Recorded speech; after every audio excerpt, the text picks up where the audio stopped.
Yung tono,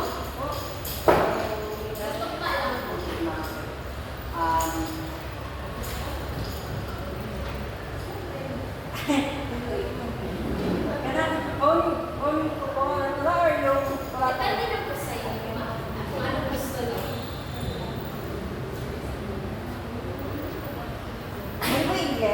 Okay, sige, maaari.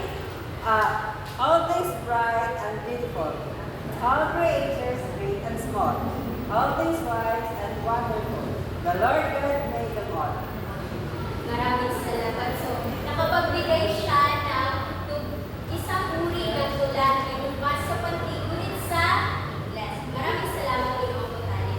Kaya siya, para masabing tumas sa pantig ang isang tula, dapat pareho o pare-pareho ang patinig sa loob ng isang saklong o dalawang magkasunod o salita. So, naaalala niyo pa ba yung A, tapos B, maaaring ganun or A, then B, or A, B, A, B. Dako na tayo sa ikalawa, tugma sa katinig o bigay. Sa tugmang katinig, ang tinig ay nasa huling katinig o constant sound ng salita. Hindi kailangan pareho ang buong pantig sapat na matutugmog ang huling katinig. So, meron din itong dalawang uri sa ilalim nito, ang mahina at malakas. Kapag sinabing mahina, magkatugma ang anumang dalawa o higit pang salitang magkatulad ang patinig ng higit pantig.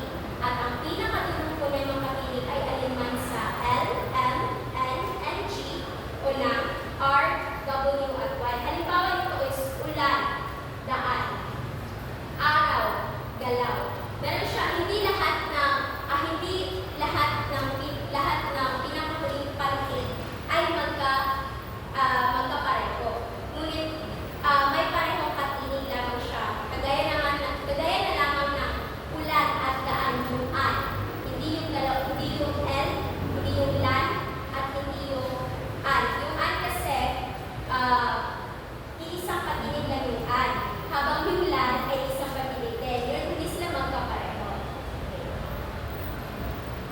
Ang pangalawang uri nito ay malakas.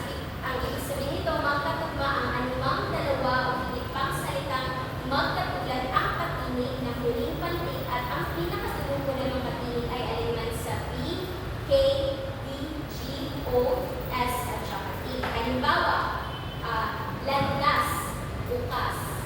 So, di ba? Das at kas. Tahimik, masik, meet at sing. Naintindihan niyo ba? Dako na tayo sa ikalawa. Ito ay ang sukat. Ang sukat ay ang bilang ng pantig sa bawat nalugod na bumubuo sa isang saklong. Halimbawa lamang, kapag sinabi natin isda, ilan nga ba ang sukat nito? Isda. Oo. Pantig mo? Oo, ilan nga ba ang pantig?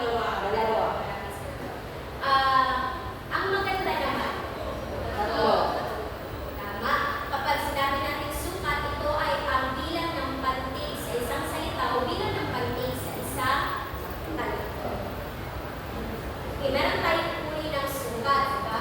Wawaluhin, lalabing dalawahin, lalabing animin, at lalabing waluhin. Nakatandaan niyo po yan kung nakatandaan niyo po yan sa uri ng tula na gagamitin. Meron yung malaya, kapag malaya, hindi tayo nakasunod sa kung ano ang sukat na ibibigay. Meron din naman yung isa na dapat tayo nakasunod kung may ibibigay na sukat bago tayo gagawa ng sukat. Ikatlo naman ay ito. Ito ay tumutukoy sa salawin ng motor tungkol sa tinatalakay ng paksa. Maaaring ito seryoso o di kayo maaaring katawa-tawa. Mararamdaman ito sa mga gamit sa mga salita sa iba't ibang detalye ng tula. Ipapahayag din ito ng damdamin na nakapaloob sa loob ng isang tula. Ngayon naman ay dako na tayo sa tagumpay at idioma. Pero bago ang lahat, nais ko mong tanungin kung para sa inyo, ano nga ba ang tagumpay? Binibining Ang mayunay po, ano po ang mga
buhay at bulong. Maraming salamat. At ang kanyang tawag nito, ginamit na salita para itambing ay ang Tama.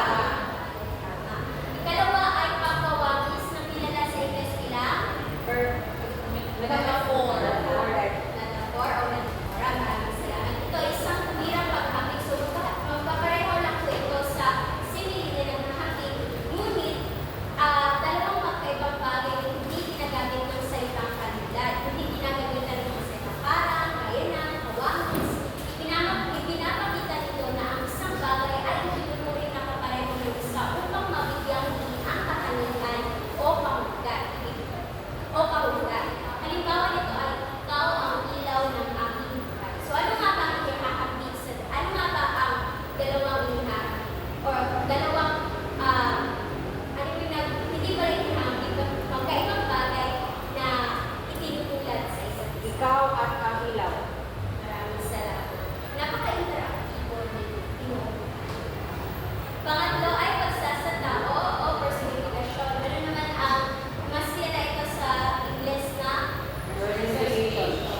ito ay isang kayutan na nagbibigay ng katanungan o kilos, damdamin ng tao sa mga bagay, hayop o ideya mula sa buhay. Ginagamit ito upang bigyang buhay ang mga di-buhay na bagay at mas masining ang paglalarawan. Halimbawa nito ay umiiyak ang ulam sa kalangitan.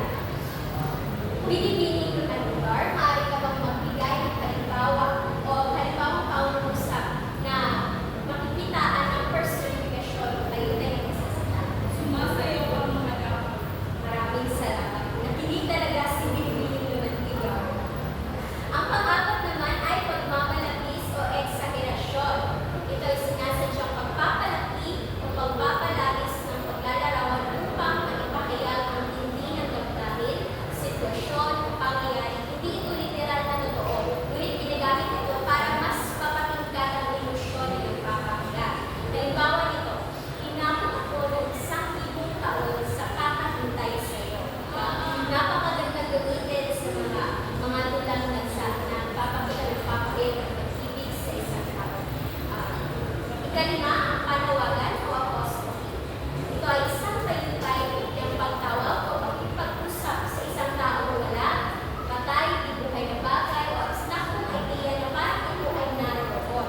Dahil nito ipahayag ang matinding nanggaling o pagkanasa ng nagsasalita.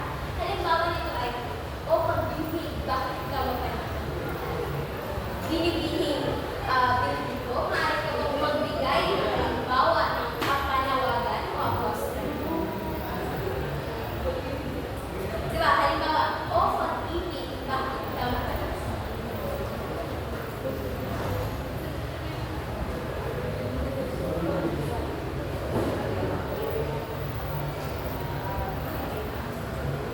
O pangarap na saan ka? Maraming salamat. Okay, dapat na tayo sa ika-ani. Ang pagpapalit sa klaw o sinitoki, ito ay isang kayutay na kung saan ang bahagi ay kumakatawan sa kabuuan o ang kabuuan ay kumakatawan sa bahagi.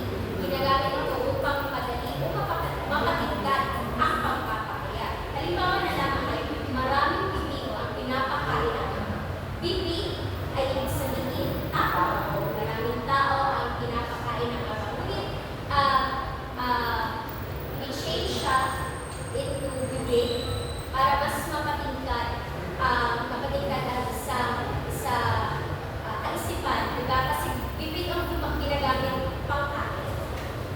Ang pang ito, pangkuyang o eronia. Ito ay pahayag na tila kumukuri, ngunit sa totoo ay namumut siya o kabaligtaran ang ibig sabihin. Madalas ito gamitin upang ipahayag ang una o kritisismo sa masining na paraan. Halimbawa, napakataig mo talaga, sabi ng tao. Okay. Ginoong Basilio, nagtaas ka ng gawin. Maaari ka bang magbigay ng halimbawa ng pangkuyang. Okay. Ang ganda mo, Jean. Ang ganda mo, Jean. Bakit hindi ka sumali ng kanta? Okay, tama. Ang ganda ng Jean, bakit hindi ka sumali sa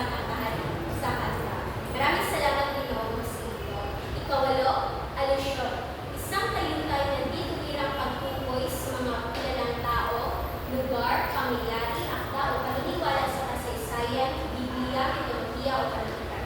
Nagbibigay ito ng mas malalim na kahulugan sa pahayag para sa mga mangusang may sapat na karangan. Halimbawa ay para siyang si Jose Rizal sa tapat at katalinuhan. Kilala natin si Jose Rizal bilang tapang palantapang at katalinuhan. Kilala natin si Jose Rizal bilang isang matapang at matalinong tao, diba? So, ang isang tao ay parang nakakalimutan niyo o inilalarawan niya ang isang tao o bilang si Jose Rizal dahil siya ay matapang, siya ay matalino. O magbibigay ng halimbawa si Binibini Lunetico. Si Christine ay parang si Marian Rivera sa kanyang kagandahan. Sabi naman doon, ang ganda-ganda ng kanyang halimbawa. Maraming salamat Binibini Lunetico. Ika siya, Antonio Masia, ito ay pagpapalit ng pangalan ng tao o bagay ng isang katawagan ng lalarawan sa kanyang katanungan, titulo o reputasyon. Ngayon itong bigyang tingin ang natatanging katanungan ng tinutukoy. Halimbawa, ang hari ng putas ay mangga o ang pabansang bayani ng Pilipinas ay si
Si Jean ay makakapal ang balat. Confident na siya. Okay, makapal ang balat dahil makapal ang Okay. Meron po bang mga katanungan? At Ginoong Sinsoro, may gusto ka pong ibahagi? Si Jerlyn ay mataba ang bulsa. Mataba ang bulsa. Wow!